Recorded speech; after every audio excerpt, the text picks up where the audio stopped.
Episode শুরু করবি না? দাঁড়া দাঁড়া। কি হলো? আরে আমার রাখিটা বোন পাঠাচ্ছে, সেটাই দেখছি, মানে কোথায় আছে ওটা। ও আচ্ছা। 30 মিনিটস অ্যাওয়ে। হুম। ও স্টার্ট আচ্ছা। করে দিয়েছিস?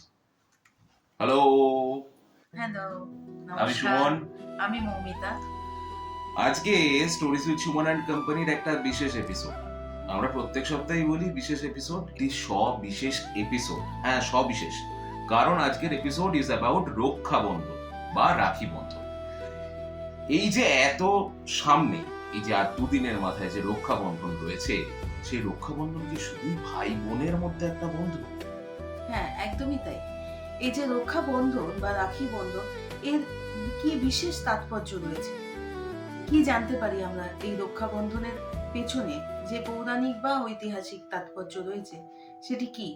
সেটি জানার জন্য আজকে আমাদের এই পর্ব। আমাদের এই বিশেষ এপিসোডটা আপনারা পুরোটা শুনুন, পুরোটা দেখুন, এবং আমাদেরকে অবশ্যই ফিডব্যাকে জানাবেন যে আমাদের এই এপিসোড কেমন লাগলো। তাহলে আর বেশি দেরি নয়, আমরা শুরু করছি আজকের এপিসোড।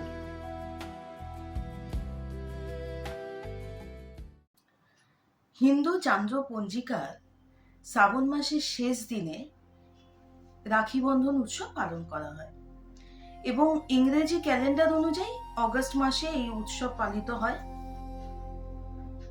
ভবিষ্য পুরাণের শেষ খণ্ডে 137 নম্বর অধ্যায়ে শ্রীকৃষ্ণ একবার পাণ্ডবদের বীর যোদ্ধার মধ্যে যিনি জ্যেষ্ঠ মানে যুধিষ্ঠিরকে একবার রাখি পরার পরামর্শ দেন। সেই সময় যুধিষ্ঠির জিজ্ঞেস করলেন, যে শ্রীকৃষ্ণকে জানতে চাইলেন যে কি তার তাৎপর্য। তখন শ্রীকৃষ্ণ যুধিষ্ঠিরকে বলেন যে একবার যখন ইন্দ্রদেবের সাথে অসুরদের যুদ্ধ হয়, তখন ইন্দ্রের যিনি স্ত্রী ইন্দ্রাণী, তিনি স্বামীকে অভেদ্য রাখার জন্য তার হাতে রক্ষা বন্ধন বা রাখি রক্ষা বেঁধে কবচের দেন। মতো আর কি। এই যে রক্ষা বন্ধন মানে রাখি, রক্ষা বন্ধন থেকে রাখি বন্ধন উৎসব। তো সেই সময় এইটা যুধিষ্ঠির তখন জিজ্ঞেস করেন যে কি এর প্রথা বা কিভাবে সেটি প্রথাটা মানা যায়। তখন শ্রীকৃষ্ণ বলেছেন যে যিনি রাজা তিনি তার প্রধান পুরোহিতকে এবং যে 4 বর্ণের যে সদস্য রয়েছেন তাদেরকে সুরক্ষার জন্য রাখি বেঁধে দিতে পারেন তাদের হাতে রক্ষা বন্ধনের জন্য। এইভাবে প্রথাটি শুরু হয়, এটা আমরা জানতে পারি। এবং এছাড়া বিভিন্ন পৌরাণিক কাহিনী রয়েছে এই রাখি বন্ধনকে নিয়ে। রাখি বন্ধনের একটি মন্ত্র রয়েছে। যখন ভাইকে চন্দনের সাথে সিঁদুর সহযোগে কপালে টিকা পরানো হয়, তখন একটি মন্ত্র বলা হয়। মন্ত্রটি হচ্ছে ওং কান্তিং লক্ষ্মীং ধৃতিং সৌম্যং মম দদাতু চন্দনং নিত্যং সততং ধারায়াম মাহম। এই মন্ত্রটির মধ্যে আপনারা দেখছেন মা লক্ষ্মীর নামটি উল্লেখযোগ্য। কেন উল্লেখযোগ্য? এর পিছনে একটি পৌরাণিক কাহিনী রয়েছে। কাহিনীটি হচ্ছে একবার রাজা বলি, আপনারা জানেন, আমরা সবাই জানি যে রাজা বলি বিষ্ণুর খুব বড় দৈত্য রাজা বলি বিষ্ণুর খুব বড় ভক্ত ছিলেন। এখন এক সময় রাজা বলি রাজ্যকে বাঁচাতে শ্রী বিষ্ণু বৈকুণ্ঠ ছেড়ে রাজা বলির কাছে চলে আসেন তার রাজ্যে। সেই সময় বৈকুণ্ঠ বিষ্ণু বিহীন হয়ে যাওয়ায় মা লক্ষ্মী তার স্বামীকে খুঁজতে খুঁজতে রাজা বলির কাছে আসেন এবং মেয়ে হিসেবে একজন কন্যা রূপে তার কাছে আসেন এবং এসে রাজা বলিকে বলেন যে তার স্বামী নিরুদ্দেশ হয়েছেন এবং যতক্ষণ না তার স্বামী ফিরে আসবেন ততক্ষণ রাজা বলি যেন তাকে সেখানে আশ্রয় দেন। এবং রাজা বলি তাতে রাজি হয়ে যান এবং রাজি হয়ে গিয়ে মা লক্ষ্মীকে রাজা বলি তার রাজ্যে থাকতে দেন। একদিন শ্রাবণ মাসের পূর্ণিমা তিথিতে মা লক্ষ্মী রাজা বলির হাতে রাখি রক্ষা বন্ধন, যেটা রক্ষা কবচ, সেটা বেঁধে দেন। এবং তখন স্বাভাবিকভাবে রাজা বলি মা লক্ষ্মীকে তার কারণ জিজ্ঞেস করেন। তখন মা লক্ষ্মী নিজের স্বরূপে ফিরে আসেন এবং তাকে সমস্ত কথা খুলে বলেন সেই কথা শুনে রাজা বলি তখন মুগ্ধ হয়ে যান এবং অভিভূত হয়ে পড়েন, এবং তিনি শ্রী বিষ্ণুকে অনুরোধ করেন বৈকুণ্ঠে ফিরে যেতে। এইভাবে মা লক্ষ্মীর যে রাজা বলিকে যে রক্ষা বন্ধনটি বেঁধে দেন, সেইভাবে রাখির একটা উল্লেখ আমরা পাই, রক্ষা বন্ধনের উল্লেখ পৌরাণিকভাবে আমরা পাই।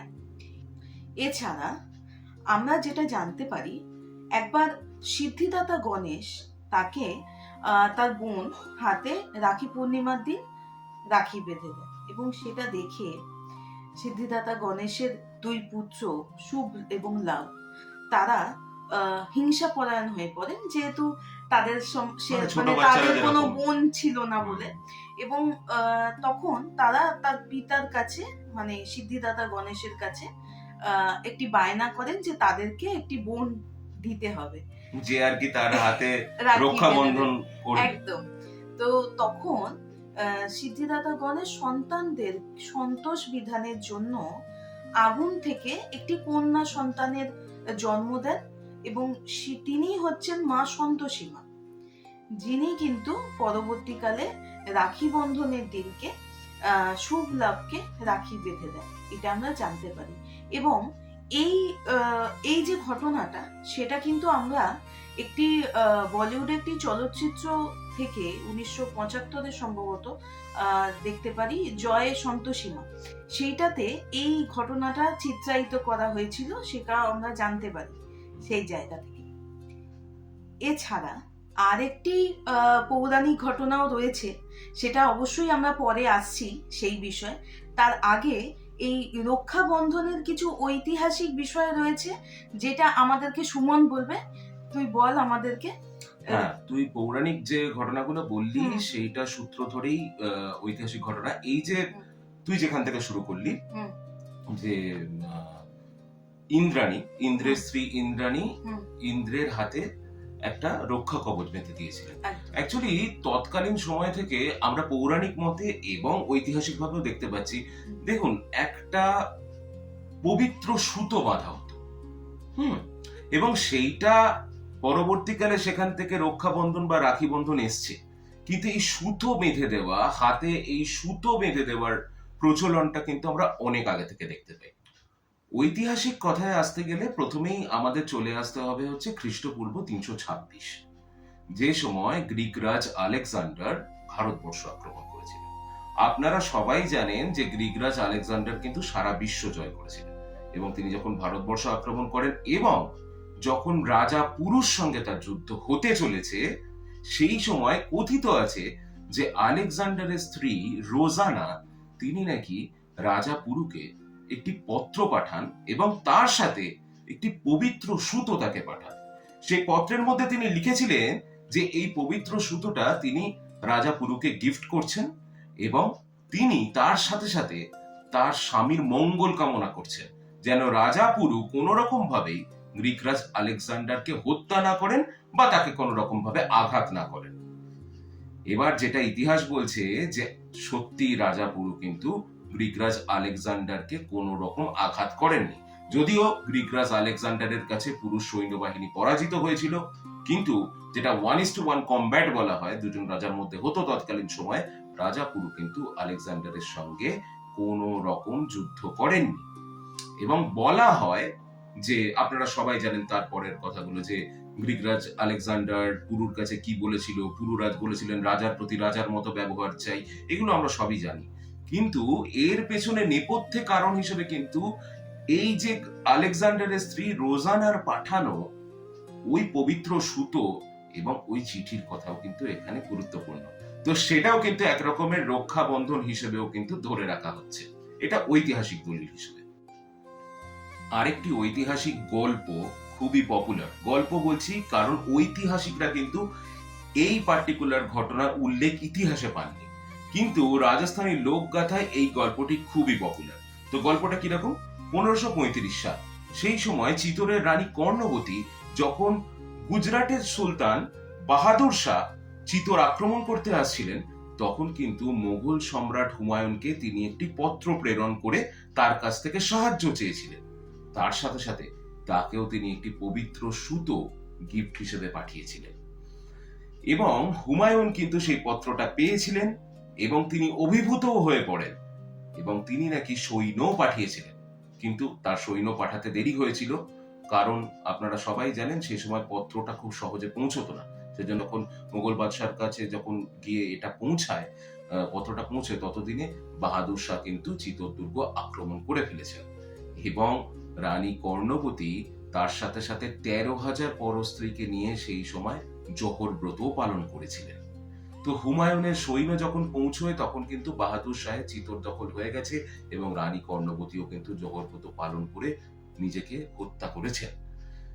এবার হুমায়ুনের সৈন্যরা যখন চিতোরে পৌঁছয় তখন তারা সেখান থেকে বাহাদুর শাহকে উৎখাত করেন এবং কর্ণবতীর ছেলে বিক্রমজিৎ সিংকে তাকে কিন্তু চিতোরের সিংহাসনে বসানো হয় এবং সেটা বলা হয় হুমায়ুনের সৈন্যরা সেই বাদশাহ হুমায়ুন তাদেরকে যে আদেশটা দিয়েছিলেন রানী কর্ণবতীর চিঠির জবাবে, হয়তো কর্ণবতীকে বাঁচাতে পারেননি তারা, কিন্তু রক্ষাবন্ধনের সেই পবিত্র সুতো এবং সেই চিঠি হয়তো সত্যি তারা রানীকে বাঁচাতে পারেনি, কিন্তু রানীর সন্তান বিক্রমজিৎ সিংকে কিন্তু তারা সেই সময় সিংহাসনে বসিয়েছিলেন।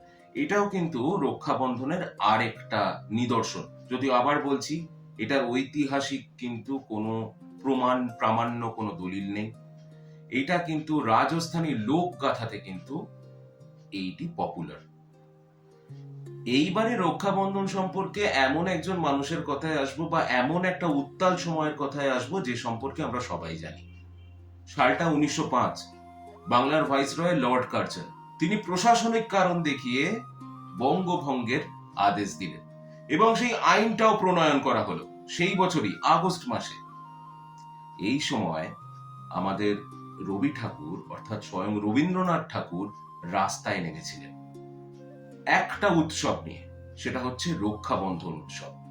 এই রক্ষাবন্ধন উৎসবে তিনি কিন্তু ভাই বোনের হাতে রাখি পরানোর থেকেও বেশি গুরুত্ব যেটাতে দিয়েছিলেন সেটা হচ্ছে বাংলার হিন্দু, মুসলিম এবং অন্যান্য ধর্মাবলম্বী মানুষের সম্প্রীতির কথা বলেছিলেন।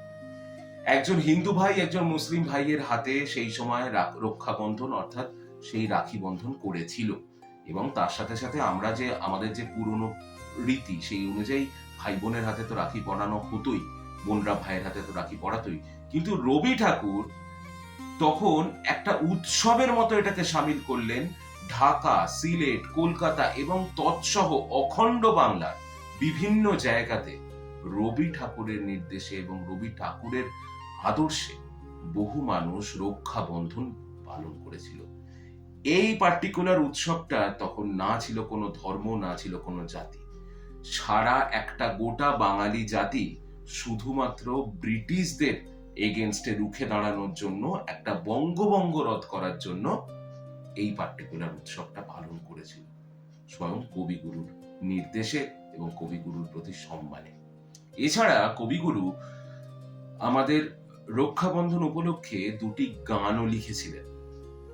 গানটার কথাও আমরা সবাই জানি, বাংলার মাটি বাংলার জল, বাংলার বায়ু বাংলার ফল, পুণ্য হোক পুণ্য হোক পুণ্য হোক হে ভগবান, বাংলার ঘর বাংলার হাট বাংলার মন বাংলার মাঠ, পুণ্য হোক পুণ্য হোক পুণ্য হোক হে ভগবান, বাঙালির পণ বাঙালির আশা বাঙালির কাজ বাঙালির ভাষা, সত্য হোক হে ভগবান, বাঙালির প্রাণ বাঙালির মন বাঙালির ঘরে যত ভাই বোন, এক হোক এক হোক এক হোক হে ভগবান। এটা রবি ঠাকুরের লেখা সেই বিখ্যাত গান যেটা তিনি রক্ষাবন্ধন উপলক্ষে এবং সেই সময় হিন্দু, মুসলিম এবং তৎসহ বাঙালিদের মধ্যে এই জাতি যতগুলো ধর্মাবলম্বী মানুষ ছিলেন কিন্তু যারা বাংলা ভাষায় কথা বলে, তারা বঙ্গভঙ্গ রোধে স্বয়ং রবি ঠাকুরের এই সৃষ্টি। এছাড়াও আরো দুটি গানও রবি ঠাকুর লিখেছিলেন, জগৎ আনন্দ যজ্ঞে আমার নিমন্ত্রণ এবং প্রভু আজি দক্ষিণ হাতে রেখো না ঢাকি। এগুলো সবই কিন্তু রবি ঠাকুর সেই সময় যে অশান্ত বাংলার পরিবেশে যে রক্ষাবন্ধন উৎসব তার নির্দেশে তার প্রতি সম্মানে সারা বঙ্গবাসী পালন করেছিল। হিন্দু, মুসলিম সমস্ত ধর্মের মানুষদের বাড়ির ভাই বোনেরা তাদের সম্প্রীতি রক্ষা করেছিল এই রক্ষা বন্ধনের মাধ্যমে। সেই জন্য এই রাখি বন্ধন অনুষ্ঠানটা আমাদের বাংলার জন্য প্রচন্ড একটা প্রাসঙ্গিক অনুষ্ঠান, কারণ সেটা শুধুমাত্র কোনো ধর্মীয় বা কোনো কালচারাল অনুষ্ঠান হিসেবেই শুধু আজকের দিনে আর প্রচলিত নয়। তৎসময়ে সেই সময় ব্রিটিশ ভারতের সেই অশান্ত সময়টায় যখন বঙ্গভঙ্গের মতো একটা ব্যাপার হতে চলেছিল, সেই সময় সেই বঙ্গভঙ্গ রদে রবি ঠাকুরের এই রাখি বন্ধন উৎসবে এগিয়ে আসা, সেটা কিন্তু বাংলার ইতিহাসে প্রচন্ড একটা প্রাসঙ্গিক ব্যাপার। এবার আবার মৌমিতা আপনাদেরকে একটা পৌরাণিক এবং একটি বিশেষ ঘটনা বলবে, যেটা দিয়ে আজকে আমাদের এপিসোড আমরা শেষ করব। হ্যাঁ, ওভার টু ইউ। হ্যাঁ, যে পৌরাণিক ঘটনা আপনাদেরকে বলবো বলেছিলাম সেটা হচ্ছে, মহাভারতে কথিত আছে একবার শ্রীকৃষ্ণের একটি যুদ্ধে শ্রীকৃষ্ণের হাত কেটে যায়, হাতের কবজি কেটে যায়, রক্ত ঝরতে থাকে।